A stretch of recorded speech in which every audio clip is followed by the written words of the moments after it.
the better one is to incentivize tax payment. A good example, I'm sure in your estate and where I reside, if you are paying for a particular maybe estate fee, by the time you see what they are using the money to do, you'll be eager to pay more. But if you see that they are not actually using the money as expected, yes. So government also should be accountable in this aspect. They should come out and start telling us what they are using the money to do, how much they are getting. These are the how. Example, people in the Lugbe where I actually reside, if you see a road, Lugbe Federal in particular, you agree with me that it's very, very bad. So sometimes when you even look at the environment, look at the way you struggle, look at the way you have to fix your tire, look at the way you have to fix a lot of things in your car because of bad day. You now wonder, is this federal capital? Is this where you pay tax, tenement and what have you raised? These are the problem of people. So government also need to convince us to say, yes, the money you are paying, these are what we are actually using it to do. Okay, all right. Thank you so much for your insights on that story. Let's get to our conversation for the day. The Nigerian economy recovery. We heard so much reports come out. Oh, we're doing well. Taxation, of course, is one of them. Oh, we're raising more money, getting more revenue from non oil revenue is larger than crude oil. Dutch remittances is coming in. But away from these numbers that are being touted every time, we're asking the question, is this recovery mostly a number-based thing, just statistics, or is it a reality situation? Is Nigeria economy recovery, is it really something that the average Nigerian out there on the street can hold on to and say, oh yes, the economy is recovering? Right. So if you ask me, I would say uh, it not yet to who yet. It is not yet. We are not where we are supposed to be. And I can also tell you that let me tell you the area we're actually doing what. One, the macroeconomic indicator, the growth, actually there. As it translates to development, the answer is no. Two, government is getting more revenue. You can see government is making sure that software of removal, FX, unification, and much more source of income. Government are getting revenue, yes. But as it reflects in betterment of the life of Nigeria, the answer is also no. Government has also bring about a lot of reforms in Nigeria. Is it actually, as it translates, the answer is actually no. And what are we actually measuring as citizen of Nigeria? The first thing you have to look at is the rate of inflation. Our inflation is, food inflation itself is over 16%. The average inflation is about 15.9. These are the things that we have to. Then you also look at cost of living. Are we better compared to when 2023 before this administration take over? I think the answer is as good as many times of our survival. Then we can also proceed to look at inequalities. Can tell you the inequalities started getting gap because most people that even have their children in some schools are withdrawing them to a school that public school to a school that they can actually afford. We also go ahead to talk about security. How far is Nigerian security? You can see that it is actually reducing. So if you look at all these indicators, you agree with me that yes, Nigeria has not actually recovered. If you even look at the level of poverty, you can see, is it housing, is it road infrastructure? See that the gap is very, very big. So I think the macroeconomy, yes, is showing good signs, but in terms of bringing it down and the welfare, remember the major aim or the major benefit of every economy is welfareism. So if the welfare is dwindling instead of getting better, there is no sign that the economy is actually recovering. So it could be recovery at macro level, it could be recovery at growth level, but at poverty reduction, at cost of living, and at level of inflation, the answer is actually. In fact, let me even bring it down close to you. For you to know that it's actually not recovering, let's look at the manufacturing sector. Because if you look at what we just seem to be celebrating that there is increment in GDP. It is actually in the area of service sector, and the service sector cannot employ a lot of Nigeria. So the area of manufacturing sector that is supposed to see considerable development that can translate to better life for people has actually not actually because of the NPR, our interest rate. Manufacturers are not getting those money, capital fund, to actually do businesses. They cannot access capital. The interest rate is very, very high. The infrastructure are also not there. The cost of energy. Thank God that we are seeing that Iran, America is giving 30 to 60 days to actually down their weapons. So we hope it will continue like that. Perhaps if you also look at it again, we also only 50 naira reduction from Dangote compared to what actually got increased. It moved from 900 now to 1,300. So I think for me, with all this things I've mentioned, we are not recovering. We are not recovering at all at all.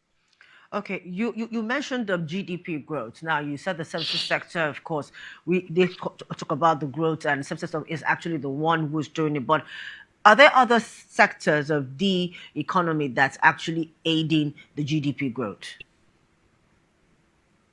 Right.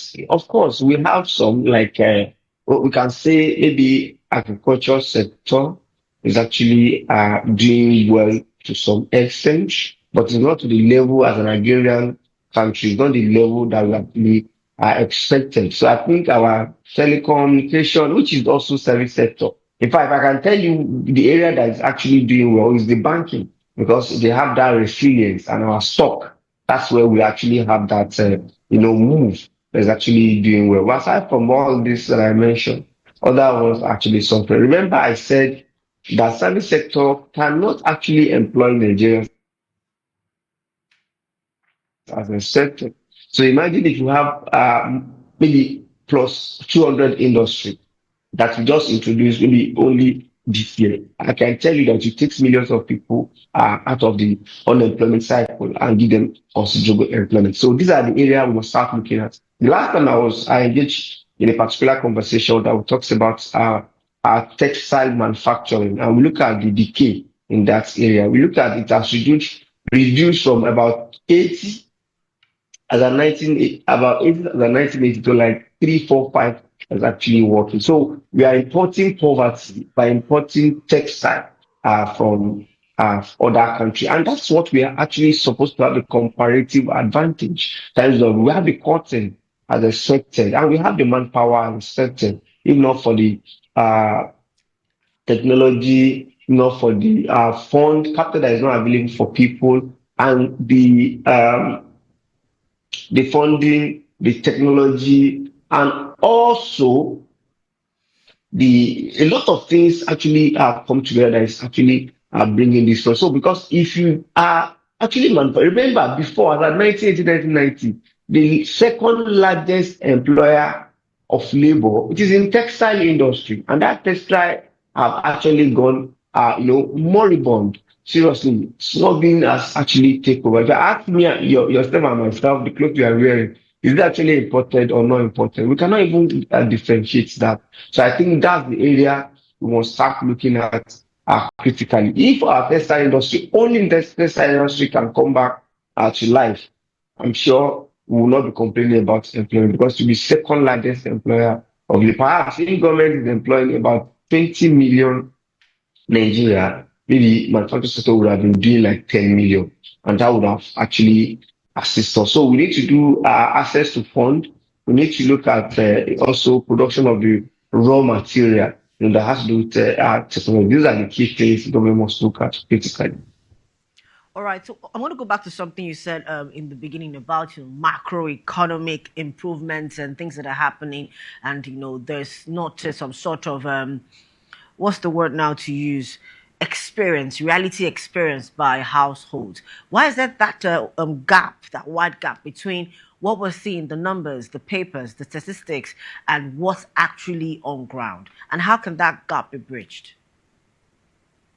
Right. So if you look at the correlation between having money in external reserve, about 51 over $50 billion in external reserve, the correlation between that and the well-being of people is that dollars, forex are supposed to have come down by now, but it's still hovering around 1,314. That simply means that the impact of diaspora remittance and having money there has not actually make any meaningful difference. You can also see the area of inflation. Yes, that's reduced before, even not for the world, and make it to actually go back to where it is now. Does it has reduced? What has it actually translated to? Does it mean price of goods and services are actually come down considerably? The answer is also no. So most of the macroeconomic indicator we are seeing have not actually translates to the better life for people. And the major thing I can also talk about is the energy sector. If you look at the cost of transportation, it has never, since adoption of this government, it has not come down whatsoever from the uh, high price down. It has not. So that's a big issue that's given. I know once transport is expensive, other things will actually be expensive in the country. So some of these reforms that we talk about were supposed to actually help the economy get better. Are there certain sectors that are benefiting more from these reforms in the society than others? Well, ordinarily, that's how it used to be. If you look at the government's aim of actually having much more foreign reserve is to attract foreign direct investment and actually help our forests. So foreign direct investment, how many have we actually seen that we can say yes, we have seen, and how many have been substituted? We have not seen that much. For me, I have not seen that foreign direct investment that is in manufacturing sector or in those productive sector or big industry that can actually translate to a better life for Nigeria. So there is a gap. Serious gap is there. But for our forex reserve, so what I want to say in a nutshell is that all the reforms are to the benefit of the federal government. Because government remove fuel subsidy, government gets more money. Perhaps it also gives some national more money, which you have not seen the difference. Because government actually unify the forex, government actually pay less, and actually gets more money. So if you look at all those things, it's to the benefit of the federal government. You will not see the one actually intervene or actually help our common man to achieve more. Government will say yes, they are providing some funds for people like Nelson, like is it credit, some. But the thing is, it is not what you actually give. It is what you incentivize, enabling environment. So, how many people will do you want to give money? But if you give it enabling environment that I can go to bank and actually borrow money for my cultural endeavor at single digits, credits. It should have helped us. I mean, you have multiplier effect. So most of the things they're actually doing, it's to the betterment of the federal government. You can see the result is there. Before they share 600 billion, now they share 2.1 trillion. So, and how are we actually translate to any meaningful development? So government must look at that balance and make sure they actually strike that balance. And the balance will start from making sure that there are some key factors that you need to do that will help citizens to actually benefit. Okay, so we've talked about investment, FDIs, which is reason why the foreign reserve is how it is to attract investment. But now the question I'm asking is this, because in as much as we want to attract investments, and we've seen at times that we do, are we actually attracting productive investment or mainly short-term portfolio capital? Right. So if you look at it, I think I saw President going to Qatar at a particular time, going to France at a particular time, saying that they're actually looking for business. But if you look at most of the investment we've seen so far, perhaps because of uh, robust, uh, the robustness of our security exchange, I think because of that, we see more money in portfolio investment. They are not really investments in industry or in manufacturing sector or in agricultural sector, which is our mainstay, or we are actually agrarian, in nature. We've not seen investments in those areas. Even government itself have not actually invested. So that particular time, Niger State was actually taking the lead. Most of the monies the governor got from the federal government were invested, in agricultural machines and whatever. But we've not seen it translate to meaningful development. Perhaps they could be having the issue of insecurity. Okay, So let's go back to the sector that you say that if they were to be doing so much, the economy would be getting better, which is manufacturing. What reforms are still needed to unlock that sector and to make lead us to the manufacturing sector, of course, and then help us become an export-led country, not consumption-based? But the first thing government needs to do is to create a good infrastructure.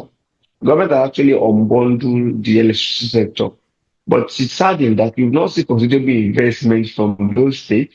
In that sector, you don't just say yes, you are now have your own electricity and you have your autonomy in your state, you must invest. If you invest in it, you will see other investors, private, to bring in their money. And I expect all these geopolitical zone like Southeast, Commission, Northeast Commission, South Commission to actually come together and provide such electricity. Because if you don't have electricity, most of our companies that used to be in Nigeria have now shifted to nearby states, Ghana, Niger Republic, where they have some level of stable power supply. So we must create that infrastructure, especially incentivize, encourage. Then another thing is people need or companies need to get money. If you look at the cost of borrowing, it's another factor. For me, as a businessman at my level, in the place of me borrowing at that level, I rather also keep my money in a portfolio where I can actually get my return without taking any risk. So these are where government must actually look at critically. Government must, and then in the area of also still on energy, but in terms of PMS, we could see how much it fingers is as of now. We could see how much PMS is diesel. It's not encouraging businesses. So government must look at that, and that's where I want to go. I listen to you when you're talking about was it Iraq Yes, Iraq. leaving, saying they will leave OPEC. UAE leaving OPEC. I think Nigeria, it is high time for Nigeria to leave OPEC because it's actually not actually helping us as well. Imagine if we are not in OPEC and we can actually do our things locally. Perhaps very soon now, Nigeria demand will be more than what OPEC approved. By the time Dangote asks for about 1,500 barrel of crude oil, the Boa also asks for its own. The one that is coming up in Ondo asks. Mondo Refinery also asks for their crude oil. Nigeria is in need of about 3,000 barrel of crude oil locally, and OPEC is saying you can only bring 1,600. You can see there's a serious contradiction, and that's part of what is actually affecting us. Because imagine if crude oil are given to Dangote at a local price that can actually help Nigerians, not at that international price, because everything is being priced in international market, and that's why we're actually suffering to this extent. If not, if energy can actually come down considerably, I think Nigeria can do better. Okay, let's go back to sort of regulations and managing and balancing. So the Central Bank of Nigeria, do you believe that they've struck the right balance between controlling inflation, because as we all know, they held the rates the last MPC meeting, and supporting economic growth?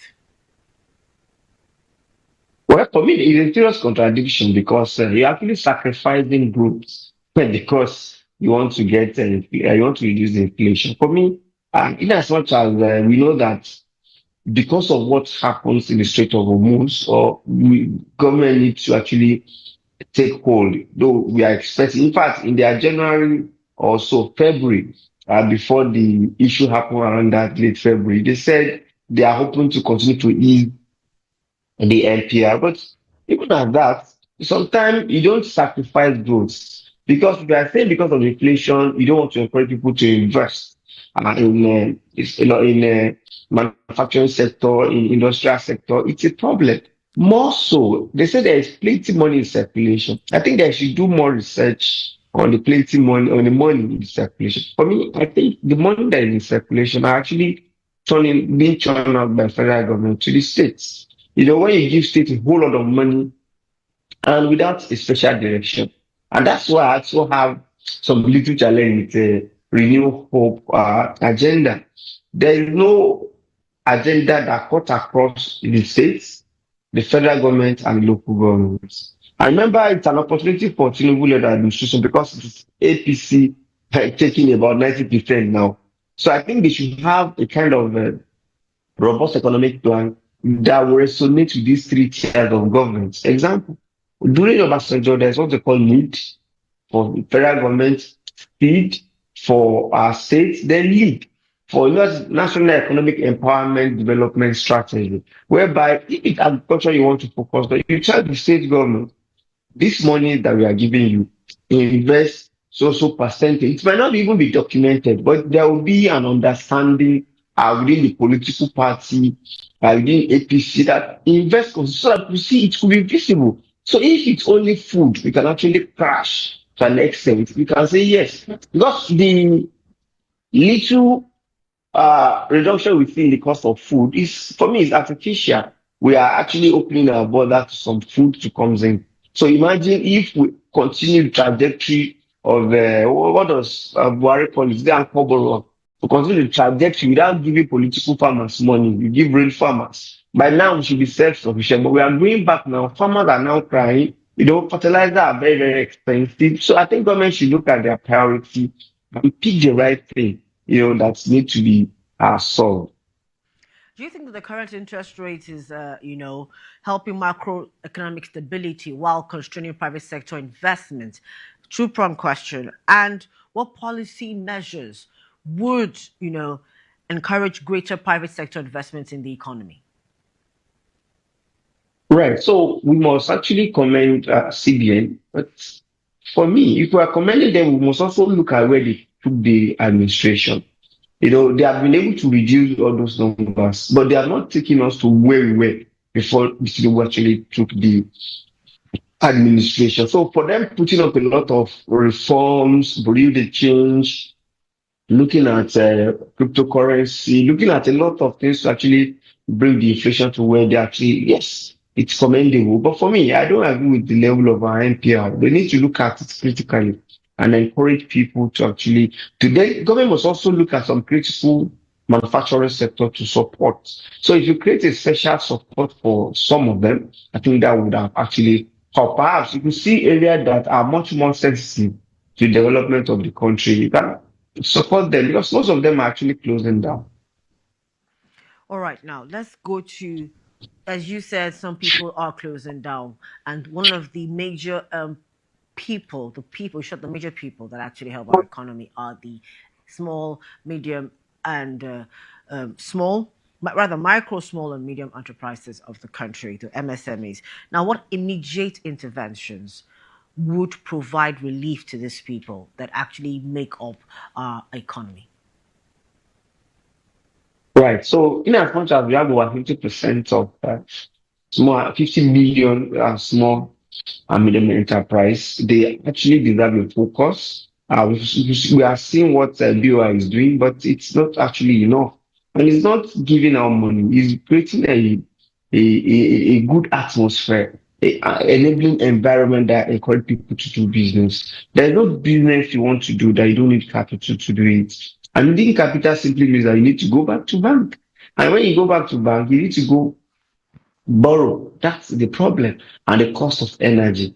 If you look at it very well, before you pay for energy, before you pay for rent, before you pay for people that works for you, and you get the money you are using at over 30% interest rates, it's not actually encouraged. That's why most of small business in Nigeria are closing shops because there is not encouraging. So, but imagine if 50 million or even if 20 million small businesses, employ 3%.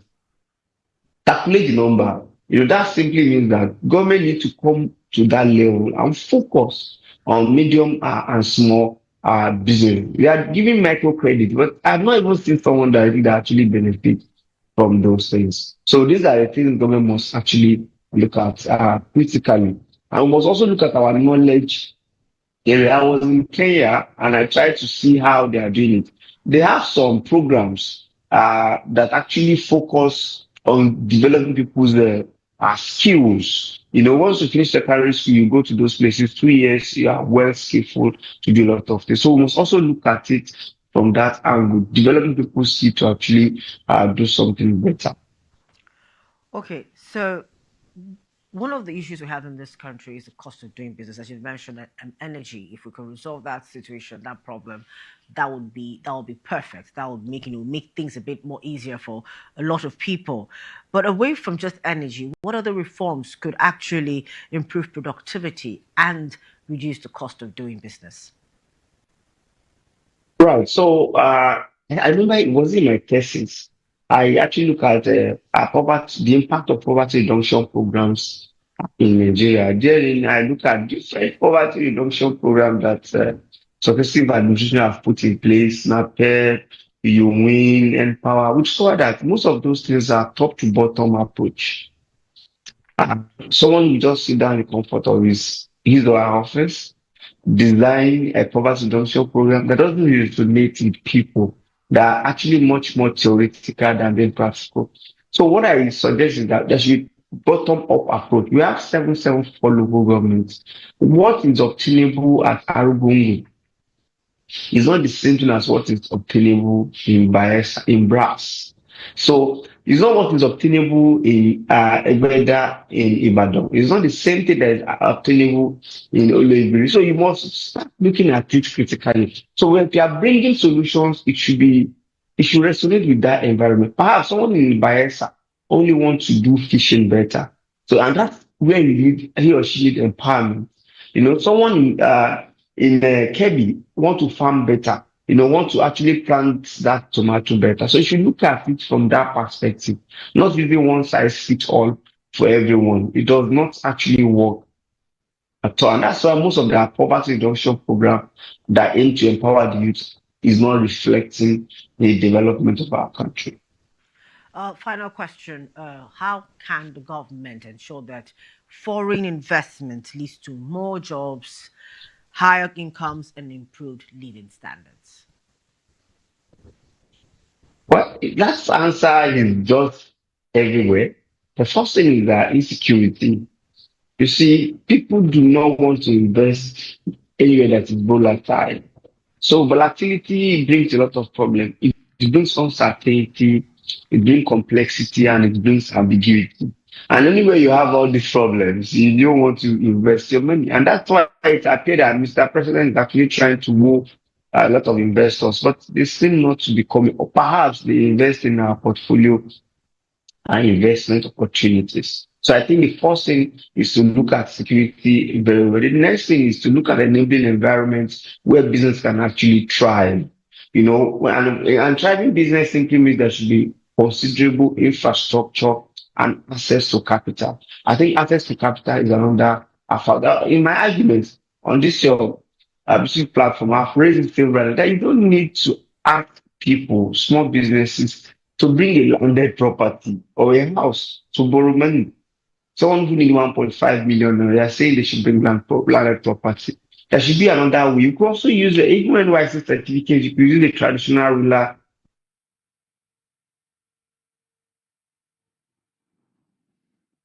Oh, it seems we're having an issue that with Dr. Wall still trying to make his point. We should But start looking at it.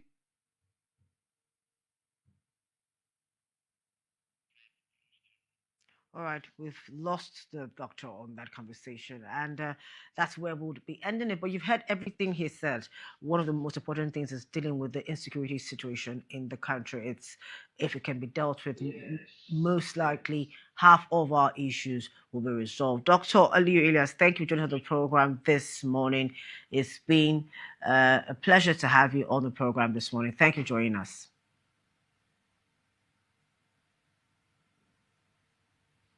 All right, and that's it for the program today. We're talking about economic recovery. Are you feeling the impact of this recovery, or is it just numbers on papers? Same time, same place next week. I've been your host, Chiamaka.